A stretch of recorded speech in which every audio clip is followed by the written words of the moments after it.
Hi പ്രിയമുള്ള സുഹൃത്തുക്കളെ, ഞാൻ ഇന്ന് ഒരു വിചിത്രമായിട്ടുള്ള ഒരു പോസ്റ്റ് കണ്ടു.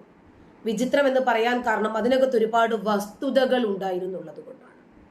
സാധാരണ അത്തരം വസ്തുതാപരമായിട്ടുള്ള പോസ്റ്റുകളൊന്നും ആരും ഷെയർ ചെയ്യാറുമില്ല, ആരും അത്തരം പോസ്റ്റുകൾ എഴുതാറുമില്ല. ഇനി അങ്ങനെ എങ്ങാനും തെന്നിയോ തെറിച്ചോ ആരെങ്കിലും ആ രൂപത്തിൽ വസ്തുനിഷ്ഠമായി ഒരു കാര്യങ്ങൾ ജനങ്ങളെ ബോധ്യപ്പെടുത്തുന്നതിന് വേണ്ടി എഴുതിയിട്ടുണ്ടെങ്കിൽ തന്നെയും അധികം അത്തരം പോസ്റ്റുകളൊന്നും വൈറലാകാറുമില്ല. ഹിന്ദുക്കൾ മനുഷ്യരാണ് എന്ന പരിഗണന കൊടുക്കാത്ത സംസ്ഥാനം എന്നാണ് അതിന്റെ തലക്കെട്ട്. തുടക്കം തന്നെ കേരളമാണ് എന്ന് പറഞ്ഞുകൊണ്ടാണ് തുടങ്ങുന്നത്. നെയ്യപ്പം തിന്നാൽ രണ്ടുണ്ട് കാര്യം. കേരളത്തിൽ ക്രിസ്ത്യൻ മുസ്ലിം സമുദായത്തിൽപ്പെട്ടവർ കമ്മ്യൂണിസ്റ്റ് ആയാൽ തന്റെ മത ആചാരങ്ങൾ സംരക്ഷിച്ച് ജീവിക്കാം. കൂടാതെ ഹിന്ദുക്കളെ ആകുന്നിടത്തോളം പാർട്ടിയോ സർക്കാരിന്റെ ചിലവിലോ ഒക്കെ മതം മാറ്റുകയുമാകാം. ചില സംഭവങ്ങൾ നിങ്ങളുടെ ശ്രദ്ധയിൽപ്പെടുത്താൻ ആഗ്രഹിക്കുന്നു. ഒന്ന്, മദർ തെരേസ, സിസ്റ്റർ അൽഫോൻസാമ്മ റോമിലെ വാഴ്ത്തപ്പെടുന്ന ചടങ്ങിൽ ചെന്ന് അനുഗ്രഹം വാങ്ങിയ കേരളത്തിലെ ക്രിസ്ത്യാനി ജന്മികൾ. കല്യാണം ക്രിസ്ത്യൻ മത ആചാരപ്രകാരം നടത്തുന്നവർ. ക്രിസ്തു നാമത്തിൽ പിണറായി സഭയിൽ സത്യപ്രതിജ്ഞ ചൊല്ലിയവർ. 2, ഹജ്ജിന് പോകുന്ന ഉന്നത നേതാക്കൾ.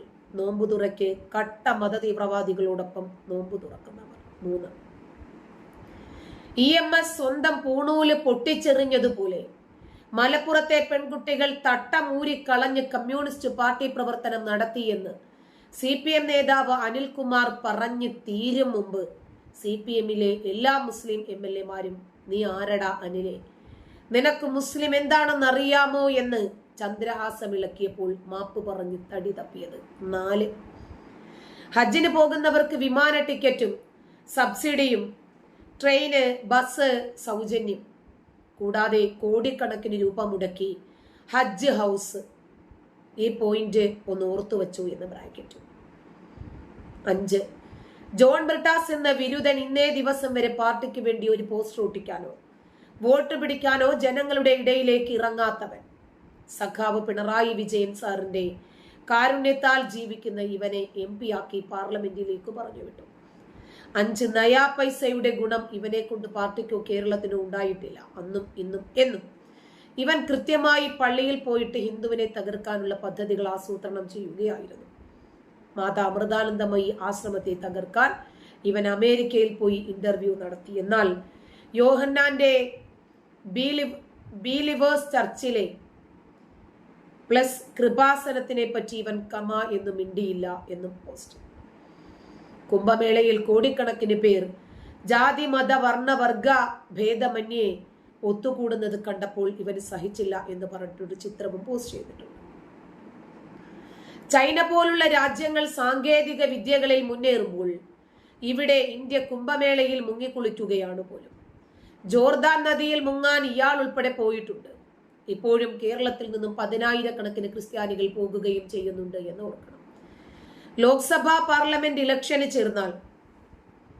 ഇലക്ഷന് നിന്നാൽ 10 വോട്ട് തികച്ചു പിടിക്കാൻ പറ്റാത്തവനാണ് ഇയാൾ എന്ന് ഓർക്കുക. ഇതിനെതിരെ ഒരു ഹിന്ദു MLA-മാരും പ്രതികരിച്ചില്ല. കഷ്ടം. അവസാനമായി ഹജ്ജിന് പോകാൻ കേരള സർക്കാർ സാധാരണക്കാരന്റെ നികുതി പണം കൊണ്ട് കോടികൾ ചിലവാക്കി ഹജ്ജ് ഹൗസുകൾ തീർത്തു. എന്തിനു വേണ്ടി? മുസ്ലിങ്ങൾക്ക് വർഷം തോറും സൗദി അറേബ്യയിൽ പോയി ഹജ്ജ് ചെയ്യാൻ ഒരു ബുദ്ധിമുട്ടും വരാതിരിക്കാൻ വേണ്ടി മാത്രം. വളരെ നല്ല കാര്യം. എന്നാൽ 12 വർഷം കൂടുമ്പോൾ മാത്രം വരുന്ന കുംഭമേളയിൽ പങ്കെടുക്കാൻ കേരളത്തിൽ നിന്നും UP-യിലെ പ്രയാഗ്രാജ് എന്ന സ്ഥലത്ത് എത്തുന്ന ലക്ഷക്കണക്കിന് ഹിന്ദുക്കൾക്ക് വേണ്ടി 2 പനയോല വെച്ച് പോലും ഒരു കുടിൽ കിട്ടിയില്ല. UP സർക്കാർ നേരിട്ട് കേരളത്തിൽ വന്ന് ക്ഷണിച്ചതാണ്, എന്നിട്ടും ചെയ്തില്ല. UP-യിൽ കുംഭമേളയ്ക്ക് പോകുന്ന മറ്റ് സംസ്ഥാനങ്ങളിലെ ഹിന്ദുക്കൾ നല്ല സുഖ സൗകര്യത്തോടെ അവരുടെ സംസ്ഥാന സർക്കാർ നിർമ്മിച്ച ആലയങ്ങളിൽ കഴിയുമ്പോൾ മലയാളി ഹിന്ദുക്കൾ തണുത്ത് വിറച്ച് കേരളത്തിൽ ജനിച്ചതിനെ പരിതപിച്ച് വഴിയിൽ കിടക്കുന്നു. ഒന്നും പറയാനില്ല. ഇങ്ങനെയാണ് ഈ പോസ്റ്റ് അവസാനിക്കുന്നത്. ഇതോടൊപ്പം ഒരു വീഡിയോ കൂടി കണ്ടാൽ മാത്രമേ നമുക്ക് ശരിയാവണ്ണം കൃത്യമായി കാര്യം ബോധ്യപ്പെടൂ. കുംഭമേള എന്ന് കേട്ടാലുടനെ വെകിളി പിടിക്കുന്ന ആളുകൾ ലോകം മുഴുവനും ഇസ്ലാം മത രാജ്യമാക്കി മാറ്റാൻ വേണ്ടി നടക്കുവാണ് എന്നാരും മറന്നിട്ടില്ലല്ലോ. നമ്മുടെ ഷെയ്ഖ് മുഹമ്മദ് കാരക്കുന്നൊക്കെ പറഞ്ഞു വെച്ചത് എന്താണെന്ന് നമുക്കറിയാം. ഇസ്ലാമിക രാജ്യത്തിന് വേണ്ടി തന്ത്രപരമായിട്ടാണ് നമ്മൾ ശ്രമിക്കേണ്ടത്. അതിനൊരു സ്ട്രാറ്റജി ഉണ്ട്.